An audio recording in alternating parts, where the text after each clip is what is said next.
programa de capacitação complementar em endoscopia avançada da via biliar e pancreática. E a gente está esgotando um pouquinho esse tema, né? Que é um tema que fala sobre o problema que pode trazer a colangiendoscópica retrógrada na infecção, né, das vias biliares após a drenagem desses pacientes. Então, esse é um trabalho que saiu no British Medical Journal Open, né? É um trabalho que mostra uma coorte muito grande de pacientes, né? Onde eles avaliam clinicamente os estados, né, desses pacientes em vários estados dos Estados Unidos. E é um trabalho que vai mostrar algumas coisas e também vale a pena a gente discutir um pouquinho, como a Bruna vai fazer, da metodologia. Então, Bruna, fique bem à vontade, pode apresentar o trabalho, você tem aí 20 minutinhos para apresentar esse trabalho, tá bom? Tá certo. Gente, então, bom dia. Como o Dr. Celso já antecipou, então, trata-se de um trabalho que foi publicado em agosto do ano passado, um estudo de coorte retrospectivo com dados colhidos entre 2015 e 2021. A gente sabe que as CPREs, elas possuem uma taxa de complicação que varia de 7 a 12%, dependendo dos dados da literatura, mas com a taxa de mortalidade que chega a pouco mais de 1%. Entre as principais complicações, a pancreatite, acho que é a que mais se destaca, com taxas que às vezes podem chegar quase próximas a 10%. E secundariamente a gente vê outras complicações, como sangramento, infecção e perfuração. E quando a gente fala especificamente sobre infecções relacionadas à CPRE, a gente vê que isso engloba vários quadros possíveis, muitas vezes não discriminados em alguns trabalhos. Então, a gente pode ter, o principal, né, o mais comum seria a colangite. Existem alguns casos relatados de colecistite, endocardite em menor número.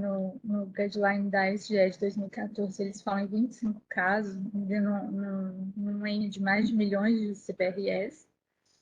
E a bacteremia, que tem taxas maiores, é um pouco mais comum, principalmente por causa da sua fisiopatogenia. Então, às vezes, é comum acontecer comum, não diria comum, mas é possível acontecer translocação bacteriana a partir do momento em que se existe alguma falha na mucosa, que é o que pode acontecer na CPRE. E existem também as infecções associadas à transmissão pelo duodenoscópio. Nesse artigo, eles concluem, né, um dos aspectos que motiva a realização desse trabalho, segundo os autores, são os dados discrepantes que a gente encontra na literatura. Então, quando a gente fala em taxas de infecção de CPRE, a gente vê taxas que variam, dados que variam muito. Sendo, então, né, necessária a realização de estudos para melhor delineamento dos fatores de risco.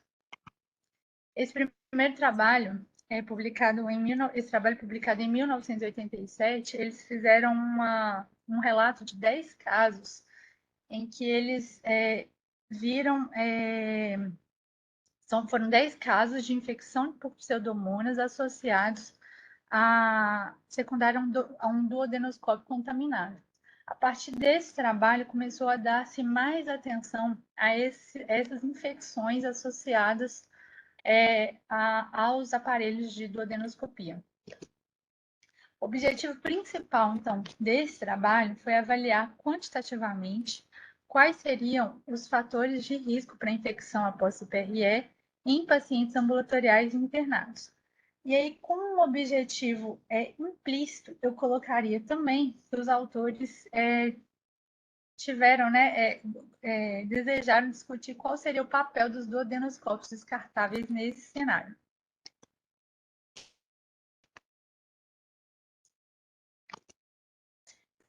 Então, como já antecipamos, foi um estudo de coorte retrospectivo e englobou 2 grupos. A população de estudo principal foram pacientes desse Fee-for-Service Medicare, que é um seguro de saúde americano, um programa federal. Esses pacientes submetidos a CPRE entre janeiro de 2015 e dezembro de 2021. Englobou tanto pacientes ambulatoriais quanto pacientes internados, totalizando aí um N de mais de 800 mil CPRS. Uma coisa que é importante a gente ressaltar aqui é que os pacientes englobados nesse grupo são pacientes mais idosos, com 65 anos ou mais, ou com alguma deficiência, que também não é especificada. Na tentativa de generalizar os dados, eles incluíram também pacientes de na verdade, eles incluíram análises de prontuários que foram feitas em 2017 de pacientes de 5 diferentes estados americanos, totalizando um N de 16.609 CPRS. Para a identificação dos procedimentos, eles usaram termos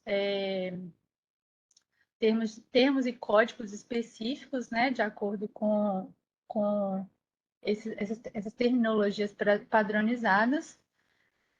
E também foi utilizado, né, a análise dos registros para identificação de episódios de infecção. E também foi feita uma tentativa de discriminar procedimentos que foram feitos na urgência e emergência e procedimentos eletivos ambulatoriais. Os fatores de risco avaliados foram idade, sexo, raça ou etnia, história de hospitalização por qualquer razão, com até 30 dias antes do procedimento, procedimentos que foram feitos de urgência, infecção, câncer, pancreatite, condições biliares e presença ou não de comorbidades. E aqui, quando a gente fala em presença de comorbidade, é importante a gente ressaltar que a definição usada para cada um dos grupos foi diferente. Foi feito, então, a partir da análise desses dados, um modelo de regressão logística com a tentativa de avaliar a estimativa de risco relativo de infecção para cada fator de risco após um ajuste para os demais fatores de risco do modelo.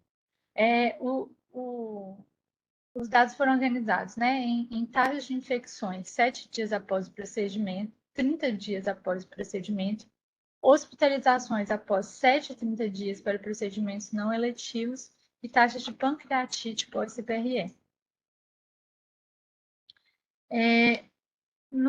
Os resultados, eles mostram para a gente que as CPREs realizadas nos pacientes englobados no grupo de coleta de dados do Medicare foram associados a maiores taxas de infecção. E aqui eu acho que isso poderia se justificar principalmente pela diferença da faixa etária entre os grupos. Observou-se que indivíduos mais velhos têm maiores fatores de risco para infecções em geral. A gente vê que as taxas de infecção no grupo Medicare foram de 3,5% e 7,7%, respectivamente, 7 dias após o procedimento e 30 dias após o procedimento.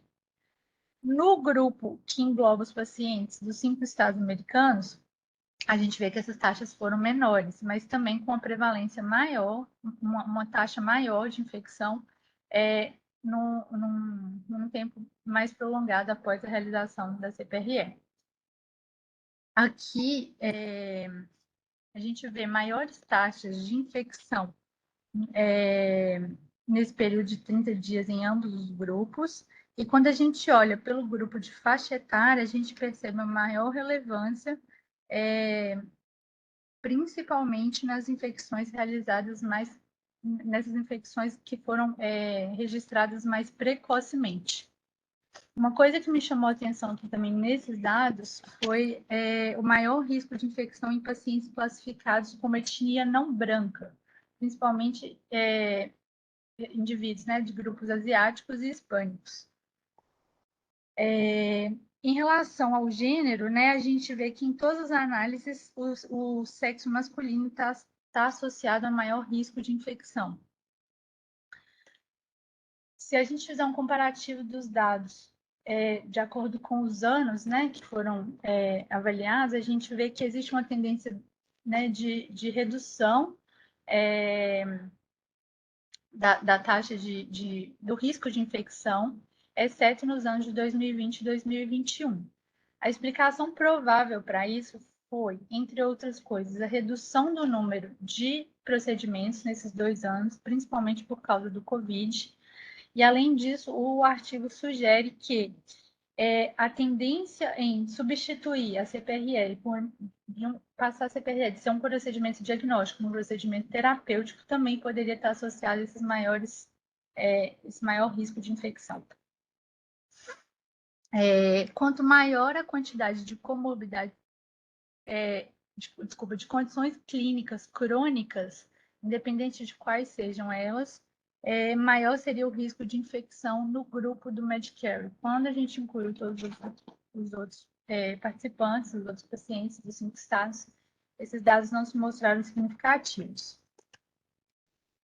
A realização de CPRE de urgência também mostrou ser um fator de risco importante em todos os grupos, mas principalmente quando a gente discrimina isso para infecções mais precoces, com até 7 dias depois da realização da CPRE.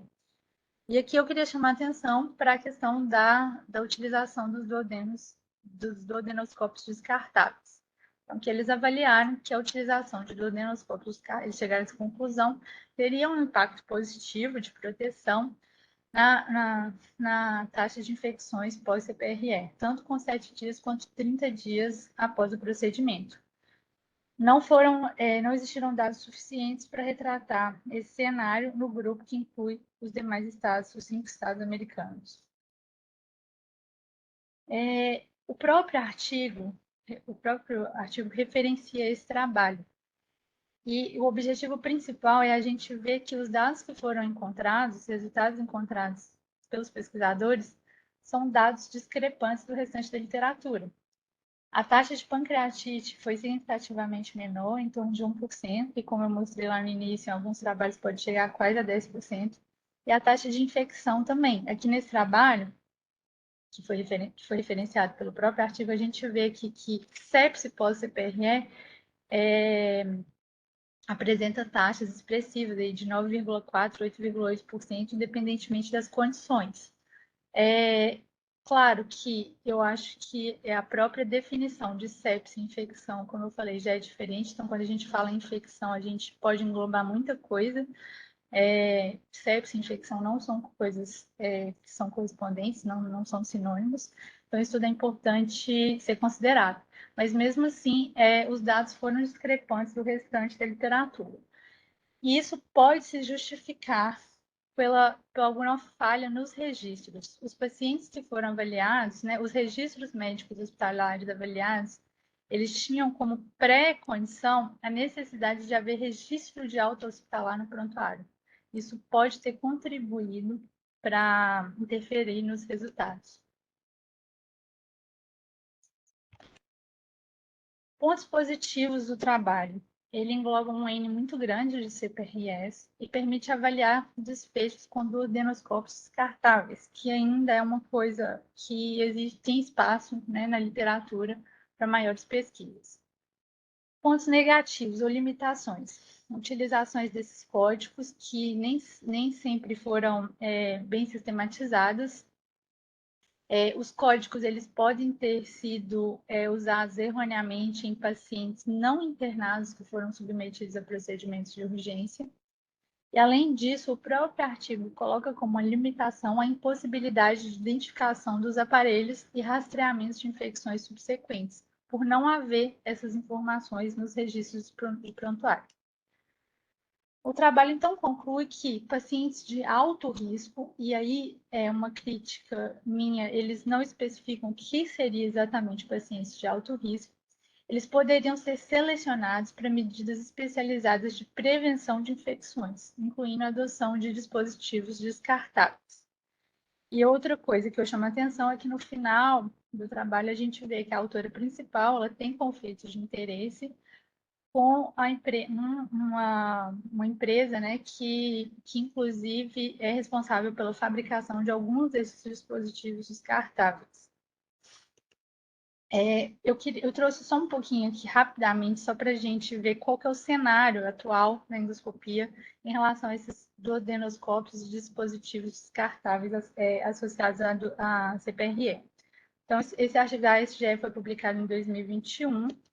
Ele discrimina quais seriam os modelos disponíveis atualmente. Então, a gente tem duodenoscópio com cap, bainha descartável, e também tem os modelos descartáveis de uso único.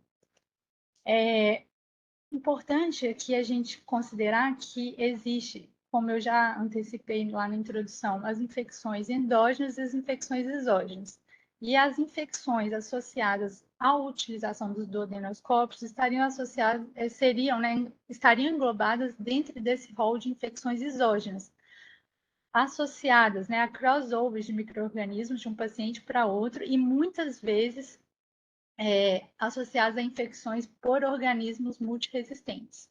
E aí a pergunta que fica: essas infecções exógenas associadas à utilização dos aparelhos, elas seriam secundárias a falhas de reprocessamento?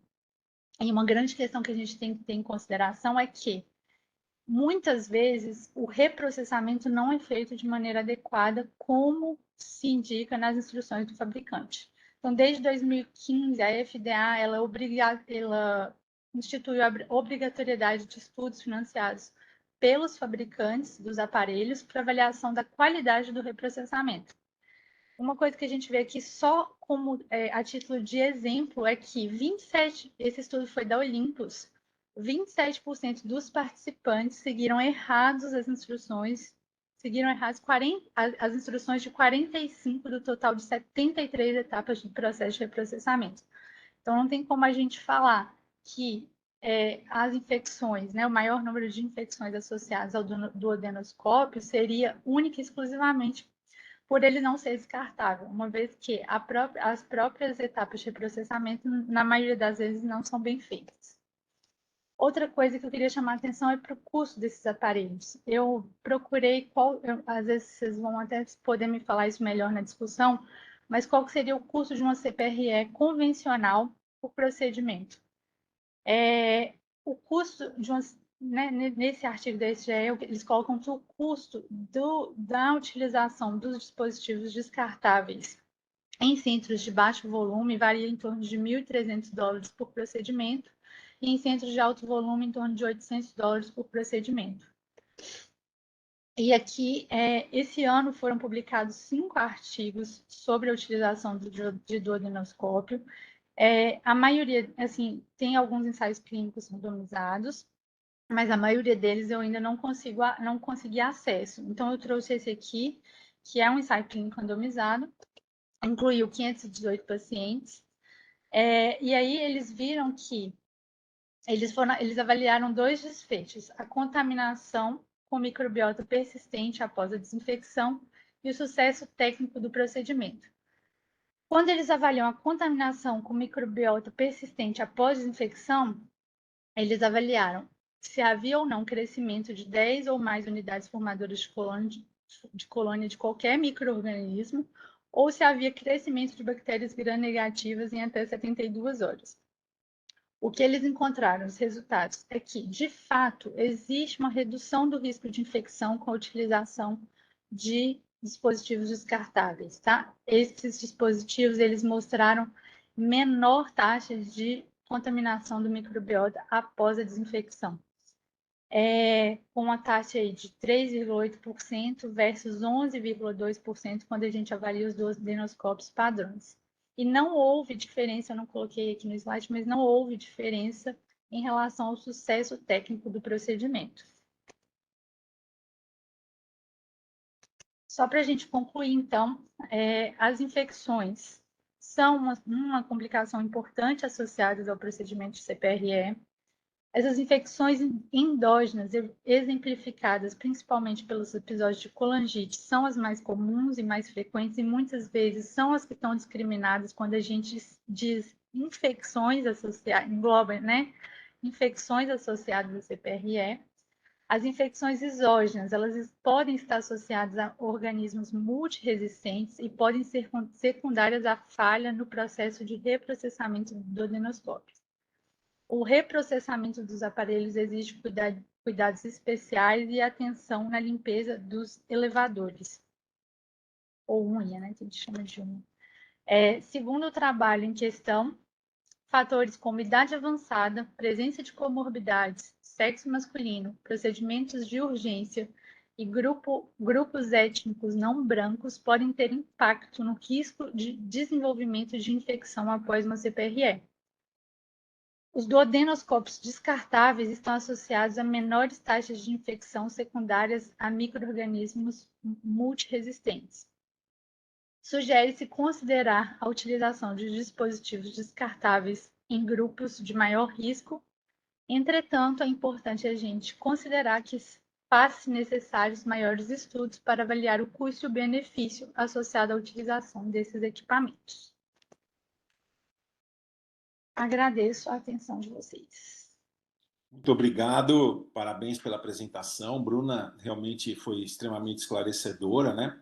Porque esse trabalho ele chama atenção, né, num ponto que eu acho que é importante. E que desde quando eu fiz a minha formação com o professor Liguri, o professor Liguri naquela época já tinha, inclusive com trabalhos publicados e tudo, já tinha preocupação, né, com o problema da infecção causada, né, ou da infecção cruzada causada pela colangiendoscópica retrógrada. E esse trabalho, que tem uma grande casuística, mostra que a taxa não é tão baixa quanto se imagina, né? Talvez a taxa que nós estejamos publicando, que nós estejamos acostumados a ver, seja aquelas onde o paciente tem realmente uma conotação clínica, mostrando que ele apresenta um quadro clínico. E, na verdade, a gente vê que quando a gente faz, por exemplo, cultura, quando a gente faz avaliação da bile depois da colange, quando a gente faz uma drenagem, a gente vê que essa taxa chega a ser, inclusive, maior do que a própria pancreatite aguda, que tem sido um dos grandes problemas, né? Ou seja, até hoje, um dos maiores problemas que a gente tem em relação à realização da colange endoscópica retrógrada. Então, esse trabalho mostra exatamente isso. E mais ainda, né? A gente vê que é tão preocupante, né, que os americanos e os europeus têm se preocupado tanto, e por isso que eu estou insistindo com vocês a respeito disso, né, que a infecção não é uma coisa que a gente tem que relevar ao acaso, né, e não é mesmo ao acaso. Tanto que existem agora as firmas, né, que estão fazendo os duodenoscópios descartáveis, onde realmente os duodenoscópios descartáveis, por exemplo, a Fujinon tem a ponta descartável, a Olympus está fazendo o próprio duodenoscópio descartável, eles realmente diminuem isso. Mas também eu quero dizer uma coisa, que nós que fazemos a colange, né, quem já não viu durante uma colange endoscópica retrógrada, caírem os acessórios no chão, né? Ou a gente, quando se tira o acessório, a ponta do acessório bate no chão, a gente pisa no acessório. Então, esses também são os cuidados que nós devemos ter com esses pacientes. Que realmente isso nos traz um certo temor, principalmente olhando agora esses trabalhos, de que o processo infeccioso pode se disseminar.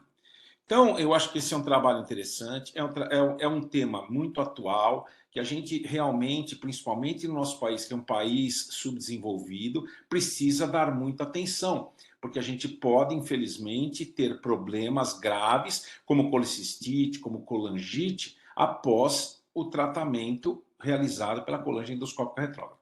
Então, eu queria ouvir aqui a opinião, né, do Humberto, da Raquel, eu sei que a gente está discutindo várias vezes, do próprio Otávio, do Marcos Vinícius, sobre esse trabalho e também sobre aquilo que eu comentei a respeito, né, do nosso cuidado que a gente tem que ter, porque a colange endoscópica retrógrada nada mais é do que um procedimento cirúrgico. Então a gente tem que ter todos os cuidados, né, de manuseio dos acessórios, bem como dos equipamentos. Bom dia, Humberto. Espero que você esteja bem, tranquilo, né? Eu sei que você está ultimamente com muita dor de cabeça, né? Não só, mas o seu time não tem dado muita alegria para você. Nós estamos até tristes por você, viu, Humberto? Não vou nem deixar o Otávio falar, porque senão você está perdido, né? Bom dia. Bom dia, Celso. Bom dia Eu não estou triste, não, hein? bom dia a todos. Eu sempre falo que a amizade continua, não tem problema nenhum. Isso é saudável, né? Eu queria parabenizar a Bruna pela apresentação, dar as boas-vindas ao curso aí do Celso, né? Essas apresentações aí que são muito boas. Então, assim, a Bruna tocou no assunto, mas o último guideline da, da Associação Americana de Endoscopia é de 2015, quando fala de antibióticos. 2015, né? Tem quase 8 anos. E de coletocolitise, em 2019, eles não tocam no assunto de infecção. Por que isso, né? Quer dizer, qual é a importância? A coletocolitise é a principal causa de fator obstrutivo da via biliar e a não desobstrução, a não drenagem efetiva da via biliar é a principal causa de infecção, seja por infecção por colangite, né? Então, assim, o tema é atual, mas tá muito ultrapassado em termos de avaliação em termos de sociedade, porque da sociedade americana, que é uma das que a gente segue, né? E a principal causa de infecção que eles colocam são os casos não drenados, né? Tipo tumores de Klatskin, ou mesmo coletocolitise. Falam da utilização de antibióticos só nos casos não drenados satisfatoriamente ou nos pacientes que têm algum tipo de prótese cardíaca, marca-passo, prótese de válvula, enfim. Só recomendam, o guideline só recomenda isso, tá? Bom, então assim, o que me deixou assim um pouco desconfiado, vamos dizer assim, do trabalho, é que eles não separam que CPR é que foi. Qual foi a causa que levou o paciente a fazer CPR? Bota tudo num bolo só. Qual é a condição? A condição clínica, como a Bruna falou, paciente de alto risco, mas não definiu. Quer dizer, você pega um paciente com tumor, com idade acima de 80 anos, diabético, com outro quadro de imunodepressão, é claro que esse paciente tem um maior risco, né? Isso é óbvio. Então, assim, depois eu queria levantar, eu não uso antibiótico nos casos de que eu dreno, nos casos de obstrução por muito tempo, para evitar translocação, isso é uma questão técnica, eu só injeto a quantidade de contraste da quantidade que eu aspirei da bile, tá? Para evitar essa translocação. E a questão dos aparelhos, eu vi uma palestra, o impacto ambiental que vai ter se for adotado aparelhos descartáveis, isso é um negócio assim fora do mundo. A gente vai ter que criar um depósito extraterrestre de aparelhos, porque só de CPRE quantas foram aí? Num único país, né? E eu acho que não precisa tanto. Eu acho que não precisa tanto. Eu acho que tem um conflito de interesse grande em muitas dessas apresentações. E aquela questão da escovinha, que o seu assistente ou do hospital, que ele tenha que ser instruído, que ele tem que pegar uma escovinha, mesmo com os aparelhos normais que a gente usa, fixo, com a ponteira fixa, escovar bem o elevador, drenar aquela sujeirinha que fica ali, que a máquina não tira. Isso é básico desde quando a gente começa, na primeira vez, como acadêmico, entrar no centro cirúrgico. Remova mecanicamente qualquer possibilidade de detrito, de infecção. E a outra coisa que eles não falam é em termos de armazenamento do aparelho. Teve uma época que eu, antes de começar na clínica os meus exames, eu fazia uma cultura do canal de biópsia do aparelho. O aparelho ficou lá 12 horas ou 24 horas pendurado, geralmente era no final de semana, sexta-feira para segunda, antes de começar, você fazia uma cultura injetando um pouco de soro no canal de biópsia do aparelho. Isso é um modo fácil de controle, né? Então, eu acho que a gente vai melhorar, mas eu acho que tudo descartável, isso para mim tem um comprometimento de industrial e econômico muito, muito importante. Não vejo assim, não. Muito obrigado, Humberto, pelos seus comentários. Eu queria ouvir os comentários do Marcos Clarencio, da Raquel, do Marcos Vinícius. Bom dia, Celso. Bom dia, Bom dia a Raquel. todos. Parabenizo a Bruna, seja bem-vinda. Gostei muito da sua apresentação, porque eu li muito rapidamente, eu não me aprofundei nesse trabalho. Eu achei algumas definições muito confusas, me dificultou muito o entendimento o que eles consideravam, primeiro, infecção, eles usaram códigos de doença, e não isolaram outros fatores que poderiam ser o causador desse processo infeccioso que não a CPRE. Então, é muito difícil tirar a conclusão dessa associação nesse trabalho. Mas esse trabalho foi muito importante para chamar atenção à situação desse risco, que deve ser lembrado por quem faz o procedimento, mas desse trabalho, esta associação, eu não consegui realmente confirmar. Eu gostaria de passar a minha experiência, eu acho que é muito importante a rastreabilidade dos aparelhos que você utiliza, isso te dá segurança e pode, eventualmente, identificar um fator que você não esteja atento e que seja responsável por complicações. Você veja que nesse trabalho ele não fala exatamente da infecção como sendo a colangite ou a sepse biliar associada à colangite. Ele fala de outras infecções por patógenos multiresistentes que um paciente idoso internado com quadro grave tem inúmeros fatores associados, inclusive ao acesso venoso persistente, uma central, inúmeros fatores. Então, difícil realmente você rastrear a causa da infecção num estudo retrospectivo, sem, inclusive, análise dos endoscópios. Mas a minha experiência, que eu queria contar, uns 2 anos atrás, eu tive alguns casos em sequência que logo após acordarem da sedação apresentavam calafrio, um tremor importante, sugestivo de bacteremia. Eu me preocupei muito, falei, mas como é possível? Imediatamente nós fomos ver quais eram os aparelhos que estavam associados, e aí nós percebemos que eram aparelhos do adenoscópios diferentes primeiro. Eu falei, mas puxa, então nós estamos errando em tudo?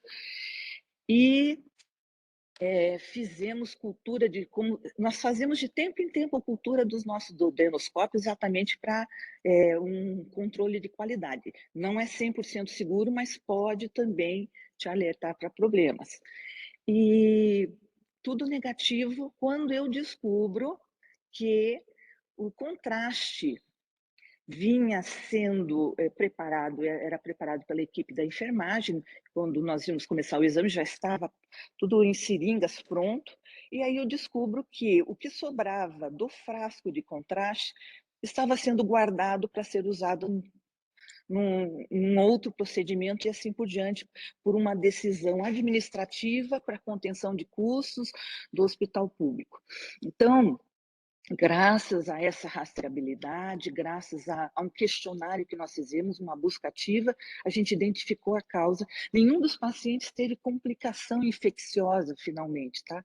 E eu, diferente do Humberto, uso antibiótico. Eu sei que os guidelines recomendam só se você não for drenar, como muitas vezes eu não tenho essa certeza, eu uso antibiótico e não tenho tido complicações por causa disso. Eram essas as minhas considerações, Celso. Muito obrigado, Raquel, mas você vê que interessante, né?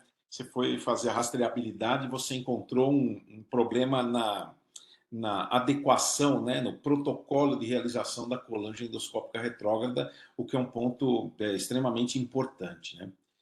Marcos, queria ouvir a sua avaliação.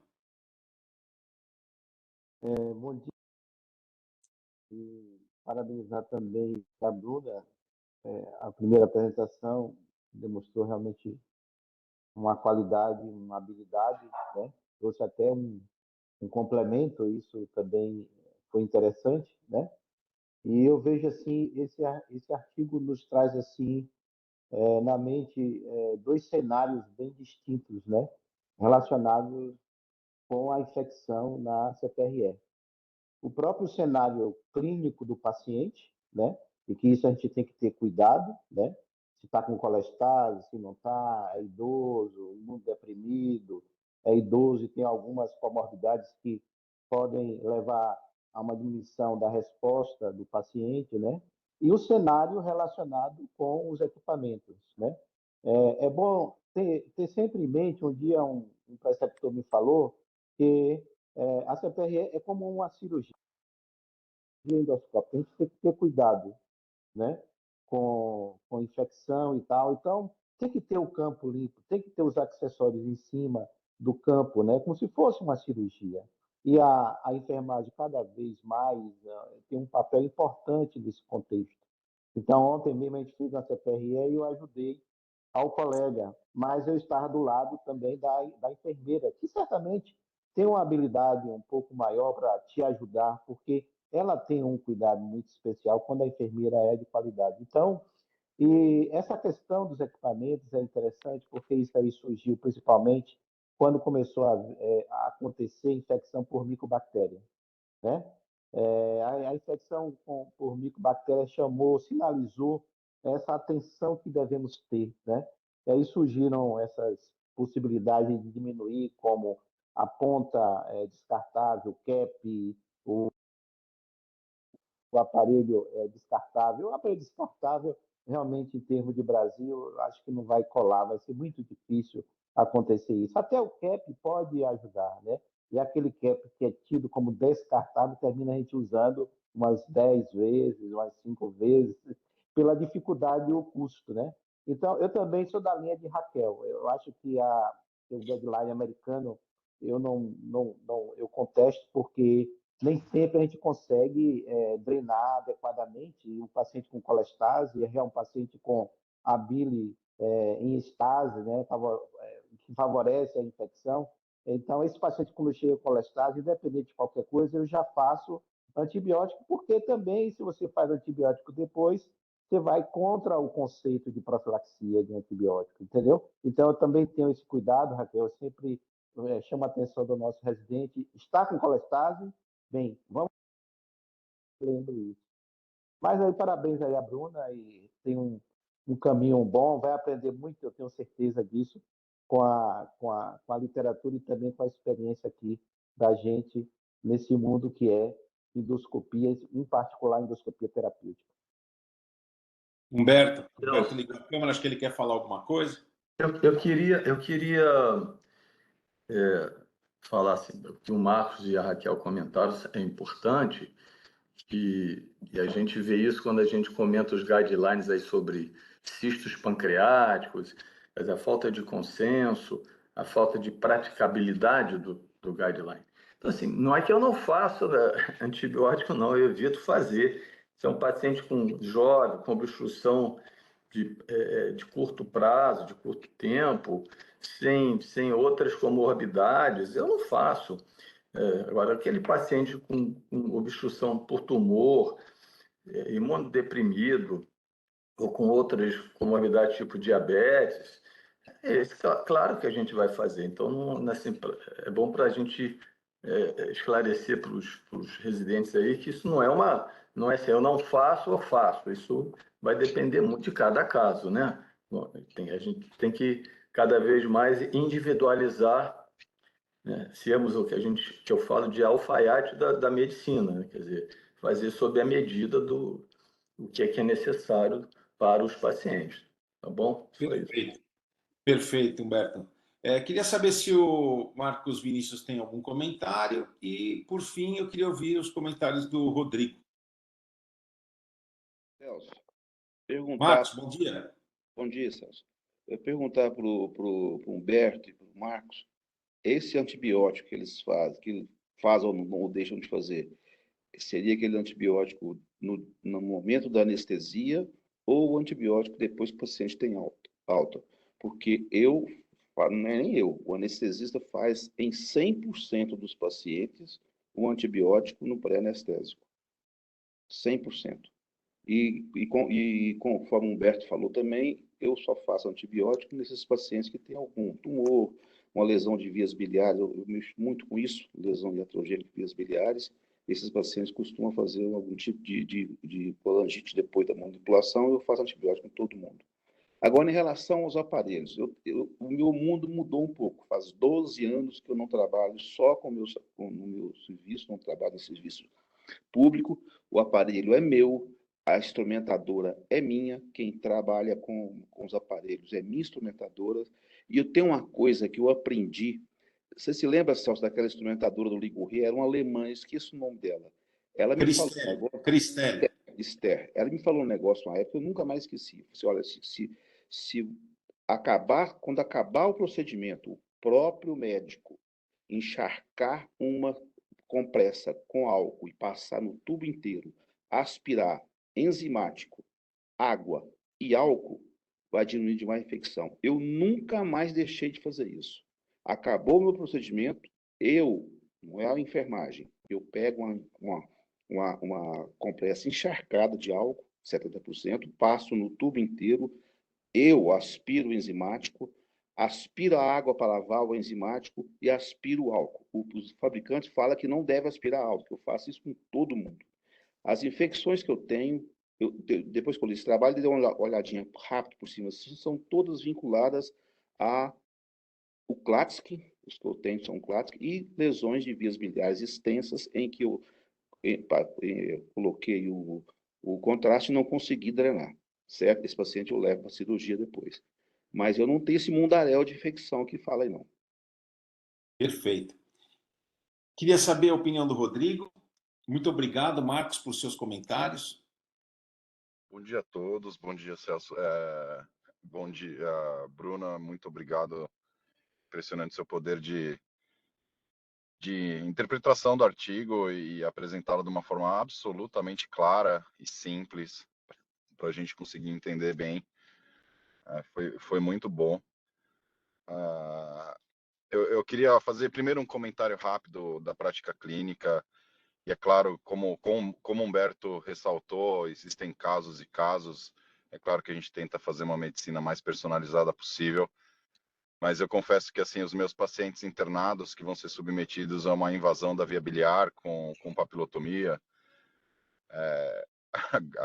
acho que talvez a maior parte, porque acaba sendo o perfil epidemiológico dessa forma também, acabam recebendo, eu mesmo prescrevo antibiótico, quando eu peço a CPRE, eu já prescrevo antibiótico, e durante o período de internação esses pacientes costumam receber antibiótico, não que vá para casa com antibiótico.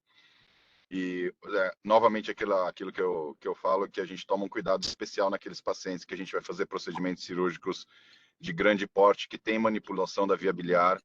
Hoje a gente adota uma profilaxia antimicrobiana pós-operatória diferenciada para aqueles pacientes que não têm invasão da via biliar. Se vocês me permitirem, que eu estava tentando resistir a não fazer esse comentário, mas aí o Humberto levantou a bola e eu não vou conseguir não me furtar sobre isso. É um tema que me interessa bastante. Eu estava tentando pensar da onde esse interesse me veio, assim. Depois de eu ter presenciado artigos sendo feitos com dados absolutamente inventados, depois de eu estar numa aula em congresso internacional e ver um colega da Suíça falando sobre uma cirurgia hepática complexa, e um amigo meu que estava do meu lado virou e falou assim: eu entreguei os dados verdadeiros, esses dados que você está assistindo são absolutamente manipulados.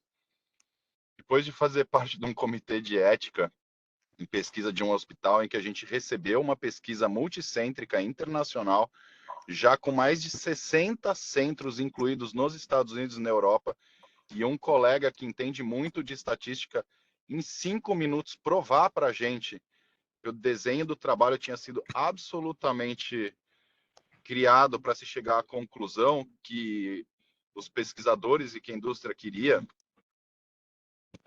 Esse é um tema que eu acabo lendo algumas coisas e vendo algumas coisas.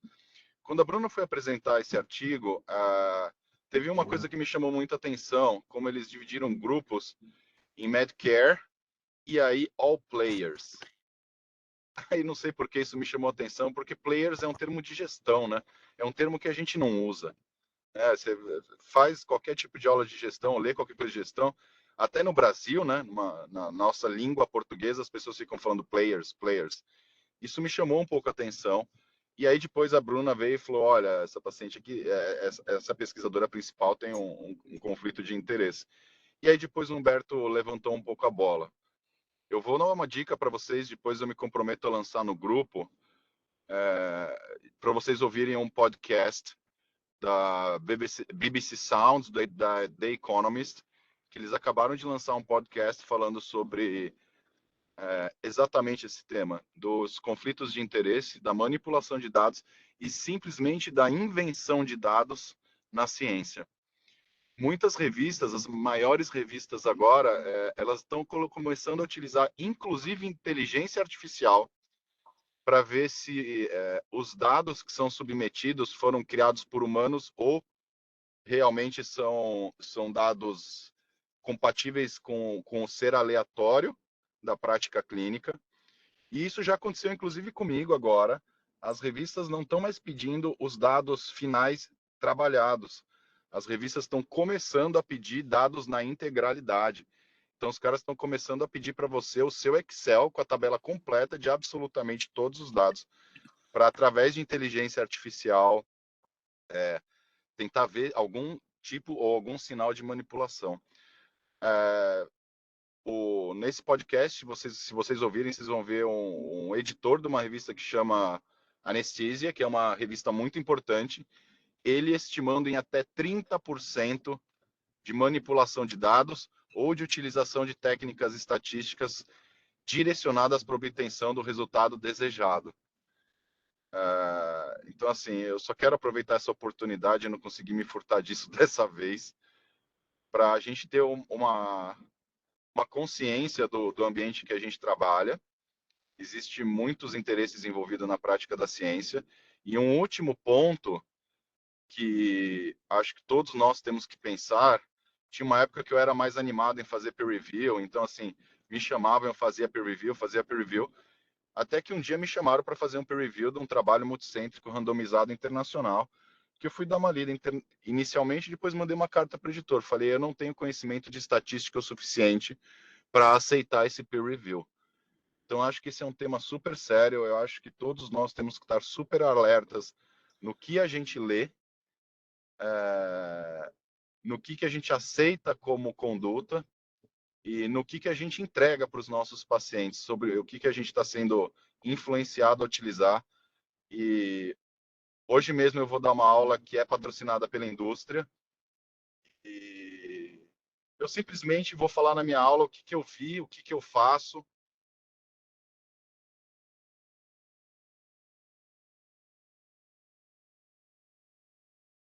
Rodrigo?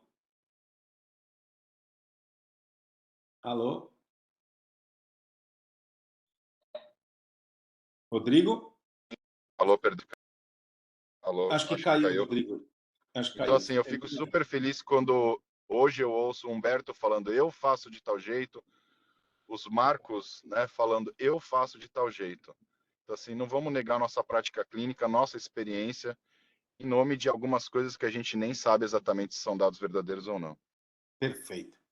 Eu acho que esse seu comentário é um comentário muito pertinente, né? E eu sempre digo o seguinte: é importante a gente saber que realmente quando a gente faz um procedimento como a colange endoscópica retrógrada, a gente pode levar com certeza agentes bacterianos para o interior da via biliar. Mas a gente não pode esquecer também que esses pacientes já vêm com antibiótico terapia para a sala de endoscopia.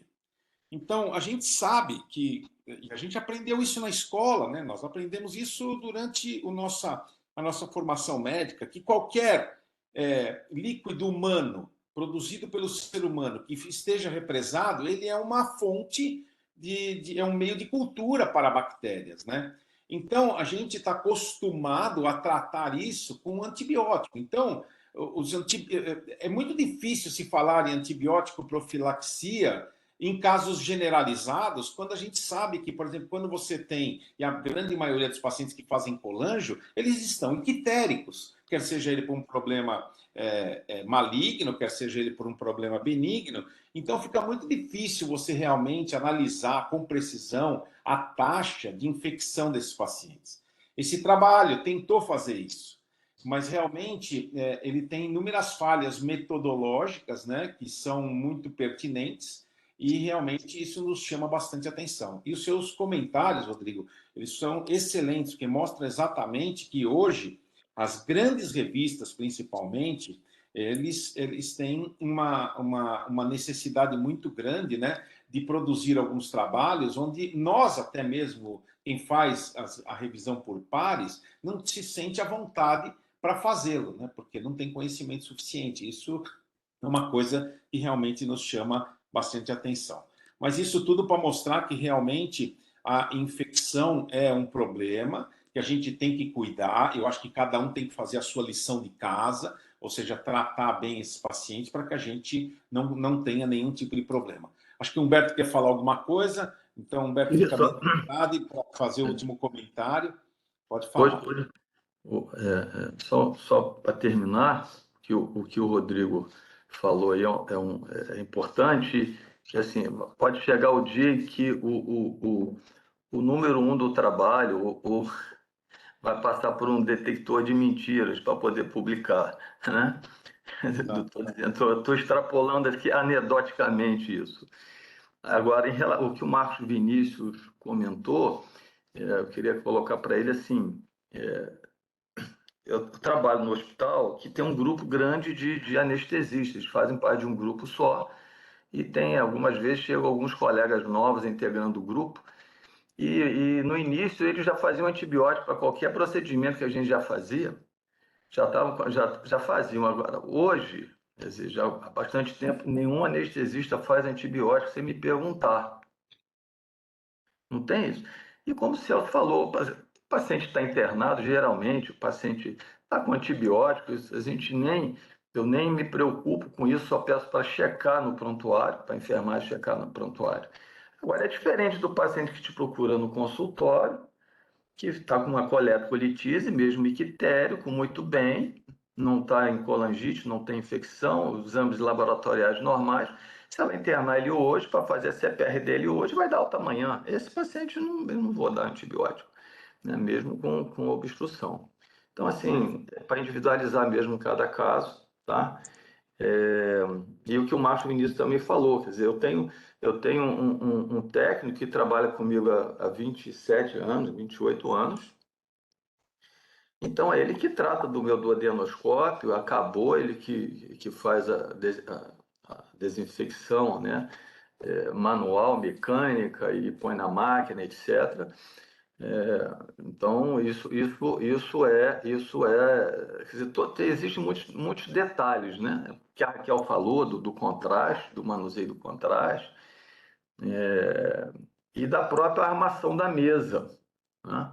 Da própria armação da mesa. Aqueles casos complicados, quando você vê se tem 300 fios na mesa, 300 acessórios, aí puxa um, puxa outro, aí a gente vê os japoneses fazendo aquelas sacolinhas penduradas da própria sacola que veio envolvido o material, o acessório, eles fazem aquela sacolinha pendurada e vão botando o fio numa sacola, o papiloto na outra sacolinha, tudo individualizado, sem misturar, sem o risco. Pode ser uma brincadeira, mas não. O Celso falou a verdade, cai no chão, você puxa, enfim. É isso mesmo. Todo cuidado. Eu acho que tem muita coisa para a gente cuidar antes de querer mudar a ponta do aparelho ou botar um aparelho descartável de alto custo e com um custo ambiental enorme. Eu também estou totalmente de acordo. Bom, gente, nós vamos agora passar para o Marcelo. O Marcelo vai apresentar um caso. Oh, pode falar. Enquanto isso, o Marcelo já vai colocando a sua tela, Marcelo. Otávio, pode falar, fica à vontade. Tá ótimo. Primeiro, quero dar boas-vindas aí aos novos residentes. E temos hoje um convidado ilustre aí, o André, finalmente acordou cedo, hein, doutor Celso? Colocou o menino para acordar cedo de novo? Coloquei agora, ele estava dormindo muito, então agora eu botei ele para acordar cedo agora. Meus sentimentos ao Humberto aí, que infelizmente o Vitor Pereira vai continuar, se Deus quiser, esse ano todo lá no Flamengo. O que eu queria falar é que eu não lembro quando, não sei se foi no SBAD, eu estava conversando com alguém da indústria, que não era a Marina, ninguém da Cook, e pasmem vocês que todas as indústrias somadas de acessórios no Brasil detêm só 15% do mercado. O resto é material descartável, entendeu? Ou seja, a maioria dos nossos colegas reaproveita material pensando erroneamente, isso não é nem na minha opinião, é unânime, né? No custo. Ou seja, aquele papilótomo que é descartável, reutiliza até ele quebrar, vamos dizer assim. Enfim, e eu acho que o que o Humberto disse, agora ele foi categórico e foi, acho que, preciso. Tem muita coisa para mudar, para pensar em colocar aparelho descartável ou ponta descartável. Que eu acho que quando a gente fala em infecção em CPRE, eu penso assim, que na maioria das vezes não é pelo aparelho que é reutilizado. Eu acho que basicamente é mais pelo acessório que a gente está usando. Como eu disse agora, só 15% do mercado de acessório é das indústrias todas somadas. Eu acho que o problema maior realmente de infecção está exatamente aí, e não no aparelho, na desinfecção do aparelho, principalmente, né? Isso é um outro ponto realmente muito importante que a gente tem que fazer o meia-culpa mesmo, né? Eu acho que todos nós, endoscopistas, devemos ter responsabilidade de utilizar os acessórios descartáveis. Vamos lá, Marcelo. Então, agora o Marcelo, que é o nosso novo R1, né? Ele vai iniciar suas atividades. Agora nós temos como R1 Marcelo Morgante Ferreira Dias, como R2 nós continuamos com o Fernando Rodrigues, né, da endoscopia, e nós temos o Guilherme e a Bruna como R3 da parte de ecoendoscopia e colange. Então, por favor, Marcelo, fique bem à vontade para apresentar o caso clínico. Seja bem-vindo. Obrigado, professor. Bom dia a todos. Então, vou apresentar o caso clínico dessa semana. Paciente feminina de 65 anos, apresentando um nódulo pancreático em exame de check-up. Paciente sem antecedentes, assintomática, realizou exames de imagem que evidenciaram cisto na cabeça pancreática. Aqui a tomografia computadorizada, o corte axial e coronal na fase portal, e aqui demonstrando a lesão. Então, vocês estão vendo aí, né, uma lesão. Pode voltar um pouquinho lá, Marcelo? Então, vocês estão vendo aí uma lesão hipointensa, né? Tanto no corte coronal quanto no sagital. Então, vocês estão vendo ali a lesão, mostrando que, pela tomografia, né, você não consegue identificar com muita precisão se a lesão é uma lesão cística, se a lesão é uma lesão sólida. Então, isso aí vocês estão vendo em relação à tomografia. Sempre lembrando que a tomografia é um exame que é muito bom para as lesões sólidas, mas ela não é tão boa para diferenciar uma lesão sólida de uma lesão cística. Ou seja, tudo que é cístico na tomografia parece ser, entre aspas, sólido.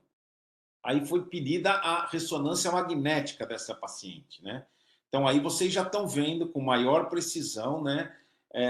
Principalmente à direita, vocês estão vendo uma área que é hipoatenuante, que é hiperatenuante, né? Dá o sinal ali da seta, bem como do lado esquerdo, e a lesão parece ter áreas císticas, microcísticas e macrocísticas, né? E que se encontra praticamente era no corpo ou no processo uncinado ali? Mais no processo uncinado, né? Isso, professor. Exatamente. Então, alguém quer fazer algum comentário? Rodrigo, você quer fazer algum comentário? O que é que você faria com essa paciente? Eu quero saber do Marcos Clarencio, se vocês fazem alguma coisa diferente, o Marcos Vinícius. Primeira coisa, rever esse exame, discutir com o radiologista esse exame. Eu não sei se tem alguma sugestão de comunicação com a árvore biliar, com a árvore pancreática. Tem alguma comunicação? Tem alguma comunicação pela ressonância e pela tomo, Marcelo? Não, professor, quer que eu possa colocar o laudo, professor? Pode colocar o laudo, fica à vontade. Aqui, então, no laudo, o radiologista laudou, então, cisto na porção cefálica, medindo 2,9 centímetros maior eixo, sugestivo de neoplasia cística serosa, sem dilatação do ducto pancreático principal. Tá, vou falar o que eu acho, tá? Então, assim, dependendo do radiologista, dependendo da conversa, dependendo do paciente, da idade do paciente, talvez a gente tivesse nesse aspecto, nesse momento, a possibilidade de acompanhar esse paciente. Realmente a imagem sugere mais uma neoplasia cística serosa. Se a gente assumir esse diagnóstico com esse tamanho, conduta absolutamente conservadora. Então, lembrar daquele trabalho do Mass General, né, que fala, olha, tomem cuidado com aqueles pacientes cujo diagnóstico já vem de lesões acima de 4,5 centímetros, que estatisticamente essas lesões estão associadas com continuar crescendo e a possibilidade de desenvolver grandes volumes, o que se em algum momento esse paciente tiver alguma compressão local de estruturas adjacentes com necessidade de abordagem, dificultaria tecnicamente um pouco a realização do procedimento cirúrgico, mas eu acho que eu discutiria com vocês para a realização de uma eco, para a gente ter dados de informação a mais para o diagnóstico da paciente nesse momento, para ter um pouco mais de certeza em como a gente prosseguiria o acompanhamento dessa paciente. Eu entendo, eu vou te apertar um pouquinho mais, Rodrigo. Eu entendo que, por exemplo, essa paciente é uma paciente, né, que não tem praticamente sintomas, né, ela tem algum sintoma, não me lembro agora, absolutamente assintomática, tem uma lesão medindo 2,9, cuja ressonância magnética mostra uma área que já foi sugestiva de neoplasia cística serosa, mas é aquilo que eu falo, né? A palavra sugestivo nos deixa um pouco com a pulga atrás da orelha. Realmente, Rodrigo, no consultório, qual o paciente que você pediria um controle por ressonância com um radiologista de confiança e qual aquele que você faria uma ecoendoscopia com biópsia? Não sei se você entendeu o teor da minha pergunta. Putz, é uma pergunta super difícil, Celso. Assim, eu acho que isso vai até do perfil do paciente e do médico. Então, assim, eu vou falar como eu raciocino, tá? Se for para eu perder, eu prefiro perder rápido. Então, assim, no momento do diagnóstico, eu acabo tendo uma certa tendência a investir um pouco mais pesado no diagnóstico, tá? Eu teria um limiar muito baixo, um limiar muito baixo não, um limiar relativamente baixo de indicar uma ecoendoscopia e, claro, não necessariamente uma eco com biópsia, como eu disse, já teve pacientes que vocês mesmos optaram por não biopsiar, porque eu prefiro gastar minhas fichas nesse momento, entendeu? A gente tem uma variabilidade muito grande de exames diagnósticos e realmente a gente pode perder um diagnóstico importante nessa fase, como a gente já viu algumas vezes acontecer. Se você me falasse assim, pô, essa ressonância foi feita por um que eu confio muito, e o cara me entregasse isso, olha, extremamente sugestivo na neoplasia cística serosa, pode acompanhar? Eu acho que eu acompanharia essa lesão, tá? Fora desse contexto, eu pediria uma eco para vocês. Como eu falo, quando a gente pede um exame de imagem, a gente não está pedindo só um exame de imagem. A gente está pedindo uma opinião para um colega que a gente confia, né? Da mesma forma que eu vou ser sincero para você, Celso. Estou falando de verdade mesmo. Eu vou perguntar para o doente onde que cobre, onde você pode fazer esse exame, porque se for para fazer uma eco, a gente tem uma diversidade muito grande de resultados de ecoendoscopia e com biópsia de anatomia patológica. Se for para pedir também num lugar que não possa confiar plenamente, eu prefiro daqui a 6 meses repetir uma ressonância e acabou. E eu mesmo vejo a imagem, entendeu? Como você estava dizendo, eu vou só citar uma coisa muito rapidamente. Sugestivo de, né? É claro que a gente não tem anatomia patológica aqui, vai ser difícil alguém bater o martelo com método não invasivo. Mas outro dia eu recebi uma anatomia patológica sugestivo de câncer de vias biliares. O sugestivo D significa o seguinte: se você operar e for câncer, era óbvio que era câncer. Se você operar e não for câncer, é assim, por que você operou? O anatomopatológico não falou que era câncer, falou que era só sugestivo. Entendeu? Ô, Então, Celso. assim, eu acho que é como eu conduziria. Assim, eu tenho um limiar um pouco baixo mesmo para pedir eco, mas não me arrependo até o momento.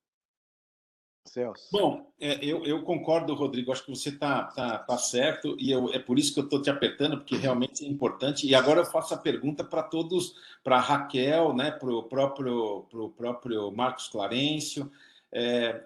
Em que momento, esse é o problema, em que momento pedir? Porque você vê, né, e o Rodrigo falou bem, a gente depende de vários profissionais. Nós dependemos de um profissional da radiologia que nós acreditamos que nós não é nem que nós acreditamos, é que nós tenhamos fé, né? A gente tem que ter fé, porque não é brinquedo. Então, olha a dificuldade, né? E por fim, quem vai fechar tudo, né, é o nosso colega patologista, que ele é fundamental para isso e a gente vai aguardar o que ele vai dizer caso a gente faça a biópsia nesse caso. Então, Marcos, quero ouvir seus comentários, depois eu quero ouvir os comentários da Raquel, né? Que eu acho que são importantes. Bem, especialmente para quem está começando aí a residência, né? Vocês vão ter, nesse período aí de residência, algumas divergências, né? A respeito de situações similares, né? E podem até comentar que existe uma tendência em fazer eco, porque a gente faz eco e tal. Mas o que a gente fala aqui é muito baseado na literatura e no nosso dia a dia, né? A literatura deve ser a base, né? E uma literatura de qualidade, né? Essa semana mesmo, né, Celso, nós tivemos uma reunião aqui na Bahia e que eu fiz um comentário que vale a pena aqui repetir, né? Esse paciente, é claro que a gente precisa ter uma ressonância de qualidade, né? Mandar uma ressonância, mandar para alguém que faça uma ressonância de qualidade, 3 Tesla, né? E a partir do momento que você decida a fazer a endoscopia, mandar para alguém de qualidade, o Celso Ardengue, e o material vai para o professor Fila, aí tudo bem, né? Tudo vai em um caminho adequado e quase que perfeito, né? Então, qual é a grande diferença? A ressonância pode errar, assim como a eco pode errar também, né? Eu comentei isso, né? Mas qual é a grande diferença em relação à ressonância a eco tem de positivo? É a possibilidade de tirar tecido. Isso pode ser seroso? Pode, mas também pode ser outra coisa, né? Então, eu acho que cada vez mais, com a nossa habilidade, as agulhas, os eventos adversos estão mais controláveis, né? Estão um percentual muito pequeno. Então, eu acho que, na dúvida, o paciente está assintomático. Sim, mas se você dá um diagnóstico de um tumor aí maligno para esse paciente que está assintomático, que tem quase 3, ele pode ter um prognóstico diferente em relação a quando ele chegar a fazer uma icterícia. Então, cada vez mais eu vejo, Celso e o pessoal, que a ecoendoscopia deve ser um complemento, porque a possibilidade da eco mostrar alguma coisa do ponto a mais, do ponto de vista de morfologia, existe algum envolvimento com vaso, algum envolvimento com o ducto principal, nódulo dentro, uma parede interna irregular, e a grande chance de fazer uma punção. Esse paciente tem tudo para ter uma posição adequada para fazer uma punção, entendeu? Então, eu faria uma ecodoscopia com punção nesse paciente, né? Então, a gente quer cada vez mais dar diagnóstico precoce de lesões iniciando, de um câncer em uma fase inicial. E a ecocompulsão é que vai te dar essa possibilidade, viu, Rodrigo? Eu mandaria para Celso aí fazer em São Paulo. Marcos, me permite rapidinho, Ardengue, uma pergunta. Claro. Marcos, se você entrar nesse caso, fizer uma eco, e os aspectos ecográficos forem bastante sugestivos de neoplasia cística serosa, você biopsia mesmo assim? Olhe bem, Rodrigo, quando eu vou fazer uma eco de um paciente desse, eu faço tudo para fazer punção. Só se tiver um vaso na frente e que eu não possa, né? E mesmo assim tem alguns que tem alguns colegas que tem um Doppler positivo muito fracamente, às vezes coloca a agulha, né? E às vezes eu fico com medo. Mas quando eu decido para fazer uma eco em um paciente como esse, eu vou para a eco com o intuito de fazer em quase 100% a punção, porque eu vou detectar talvez uma patologia em que eu vou mandar para você, entendeu? Então, cada vez mais, eu fico convencido que quando você quer fazer uma eco depois de uma ressonância de qualidade, já vai com a intenção de fazer punção. Senão, você pode acompanhar. Então, eu acho que esse paciente, eu faria uma eco, eu faria uma punção. Agora, o patologista tem que ajudar, que é o personagem, depois da punção, principal para definir a vida do paciente. O Celso, eu queria comentar aí. Posso comentar? Pode? Eu tô no meio do caminho aí, entre o que o Marcos falou e o que o Surjan falou. Então, vamos lá, assim, ele coloca que não tem áreas sólidas. Quer dizer, então, a princípio, ele afasta um tumor de Francis. Se eu estiver errado, depois vocês me corrigem. Sem área sólida. Então, a gente ficaria com ou as lesões císticas, a serosa, que a gente não teria que fazer nada no futuro, ou a gente teria as lesões mucinosas, seja PMN de ducto secundário e principal. E principal não é. Então, seja de ducto secundário. Então, a gente fica com os dois diagnósticos. Um PMN de ducto secundário e um cistoadenoma seroso. Então, assim, eu não partiria direto para fazer uma eco agora com punção. Poderia propor paciente para melhores detalhes ou detalhes diferentes, como o Marcos Clarence falou, de um nódulo que a ressonância tem uma sensibilidade boa para ver também, tem uma sensibilidade muito boa para ver se tem conexão com o ducto pancreático e não fala nada disso. Então a gente tem que confiar no laudo que veio. Se não confiar no laudo, manda fazer outro. Então, assim, o que eu faria? Não faria eco numa projeção de 6 meses. Vamos acompanhar isso aí, e aí acompanharia com uma eco nesse prazo de 6 meses para ver. Se só funcionaria se fosse clássico de cistoadenoma seroso, mesmo do padrão oligocístico, eu não funcionaria, porque eu não vou trazer benefício nenhum. Se for um sugestivo de PMN, tem comunicação com o ducto que a ressonância não relatou, aí sim, 2,9 está naquele borderline, a gente já cansou de conversar isso, lesões de 1,5 para cima, vale a pena puncionar para ver que tipo de tecido que é e deixar o paciente e a gente assim, para um acompanhamento, para um segmento mais tranquilo, né? Até mesmo em termos de prazos, de intervalo de segmento. Então, eu não partiria para eco direto, não partiria para eco com punção, porque eu fico com esses dois diagnósticos, o cistoadenoma seroso e o IPMN. E nenhum desses duas lesões são inicialmente cirúrgicas. Então, não vou mudar muito a conduta do paciente. Então, assim, a eco, daqui a 6 meses, para ver se tem algum sinais de preocupantes ou sinais de grande risco. Aí sim, eu funcionaria. Perfeito. Continua então, Marcelo. Vamos lá, esse paciente chegou para a gente, né? Aqui estão os raciocínios que foram colocados, e eu acho que todos eles são extremamente viáveis.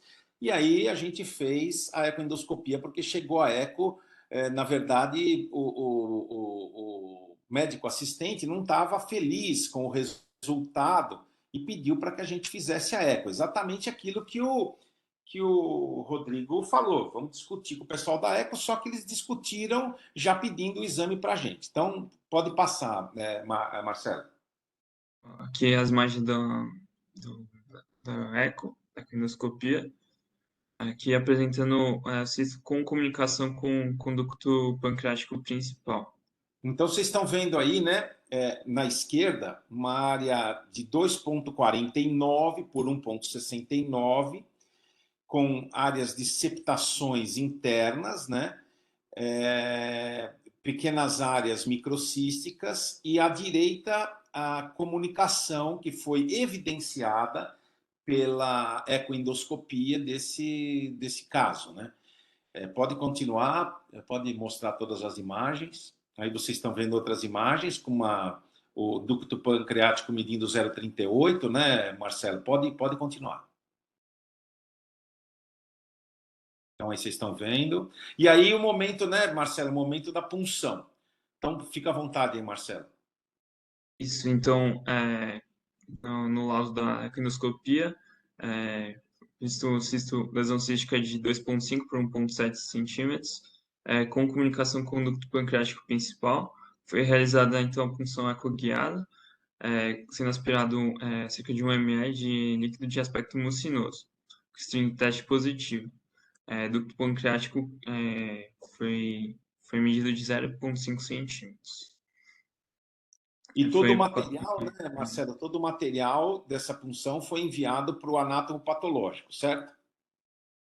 Isso, professor. Aqui o resultado do anátomo patológico, Então agora o sem índices resultado. morfológicos. Eu queria que o Dr. Filadelfo comentasse esse resultado de anátomo patológico. Fila, você está aí?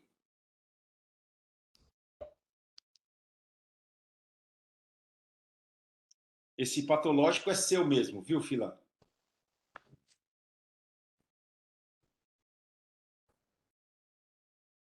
Nós não estamos te ouvindo, Fila.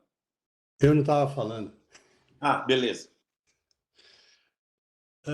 Bom, eu acho que assim, a única coisa é que veio pouco material celular, né? Então,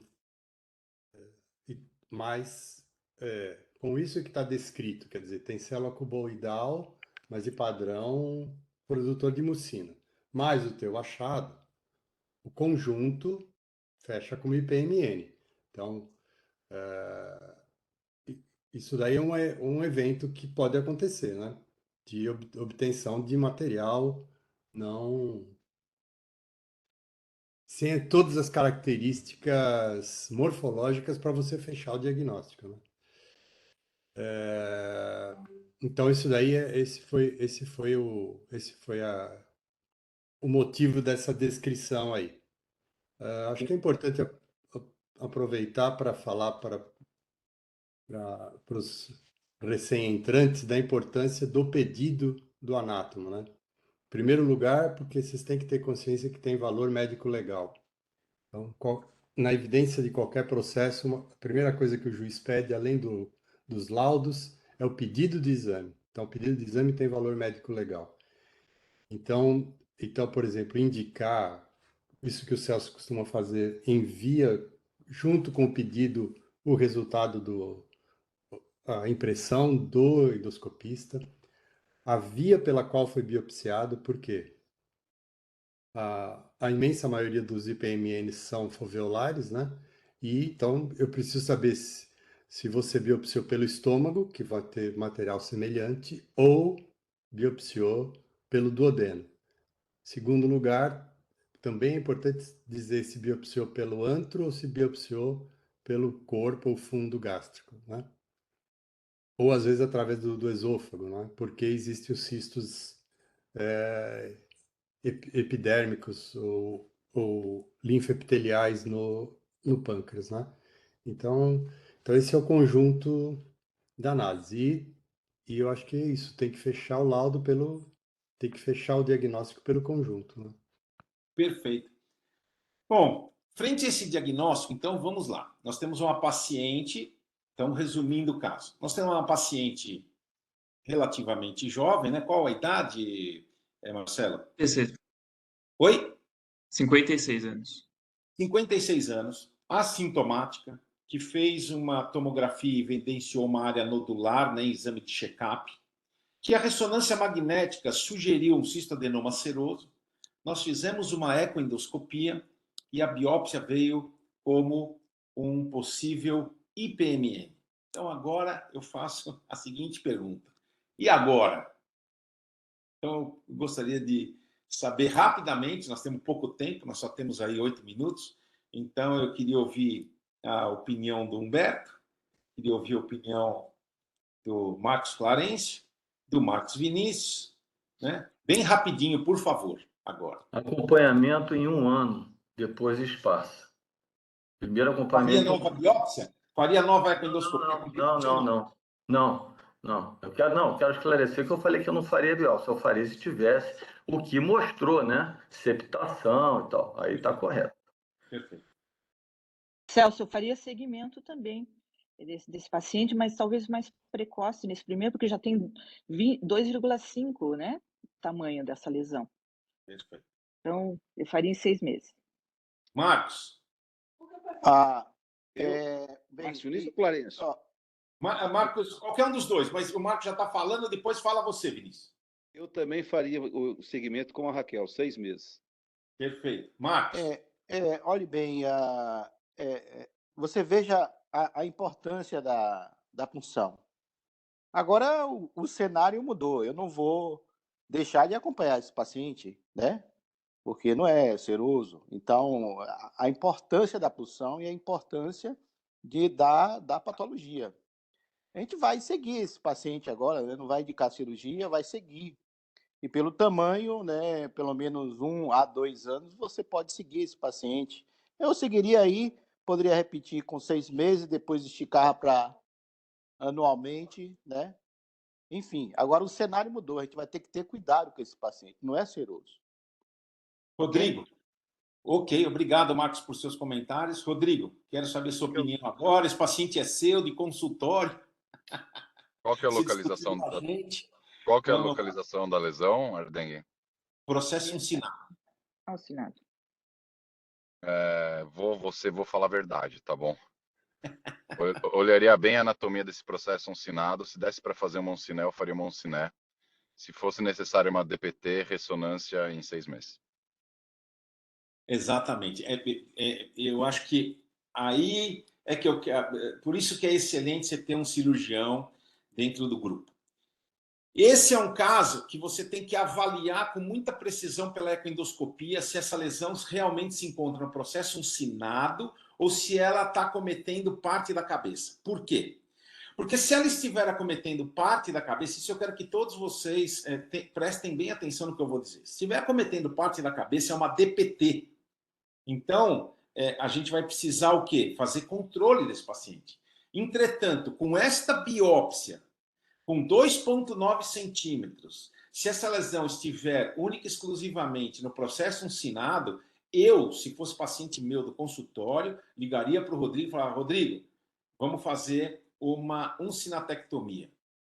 Eu acho que essa é uma coisa que a gente não discute, não tem na literatura, mas o Rodrigo falou uma coisa que é de fundamental importância, que é a diferenciação pela ecoendoscopia, se você vai partir por uma uncinatectomia ou se você vai para uma DPT. E eu também concordo com o Rodrigo. Nesse caso, se eu tenho um cisto que a biópsia deu como produtor de mucina, eu indicaria um procedimento operatório, eu não controlaria mais esse paciente. Essa é a minha conduta hoje, nesse caso.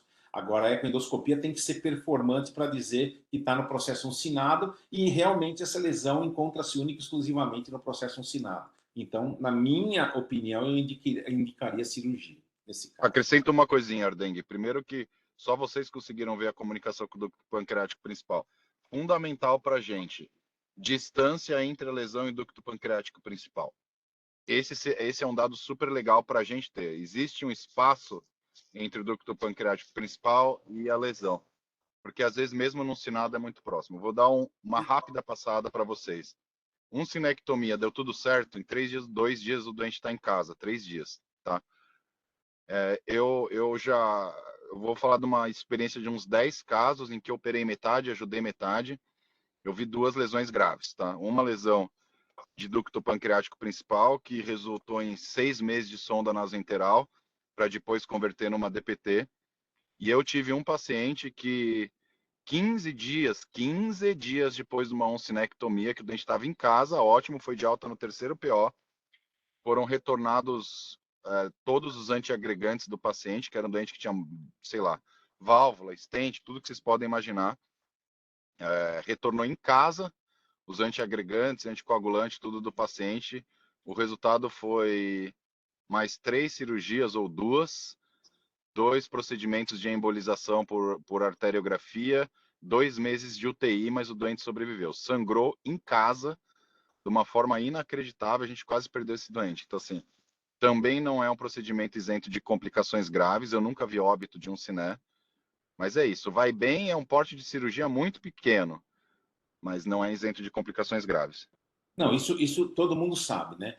Eu acho que realmente, né, Rodrigo, todo mundo tem essa noção de que qualquer cirurgia que você mexe no pâncreas, você vai ter complicações.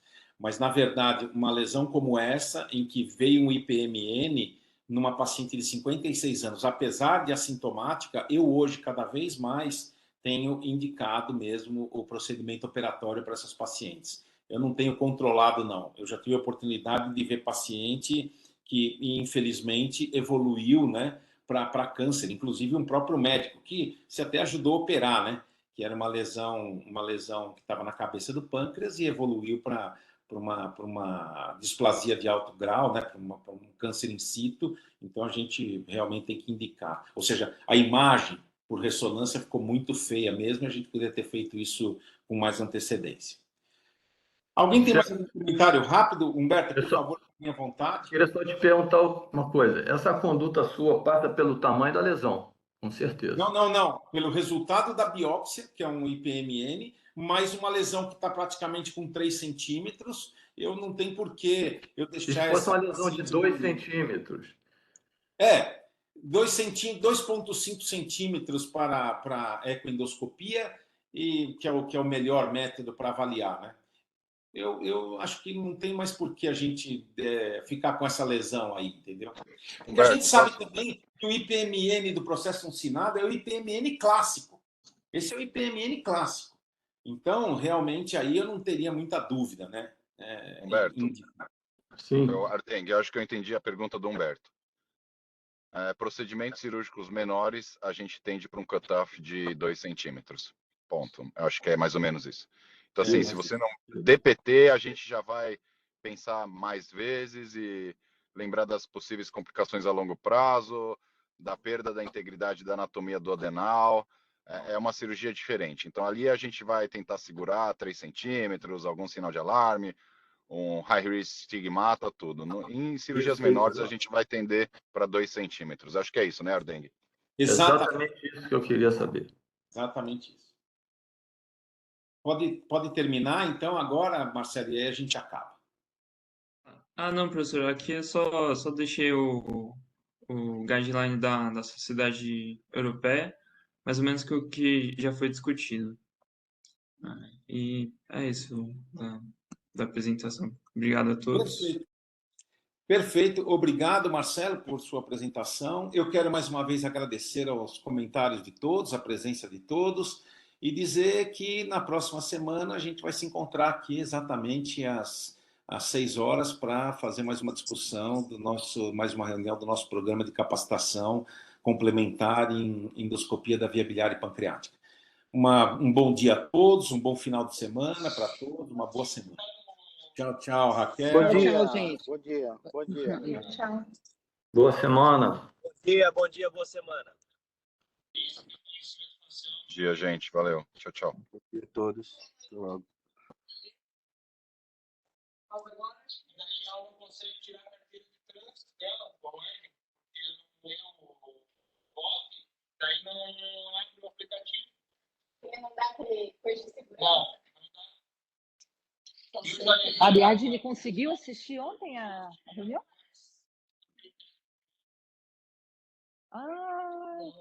Mas fica gravado todas essas reuniões, né? Isso. O que é legal é poder fazer questões, perguntas na hora. Isso é bacana, então, na próxima ocasião, né?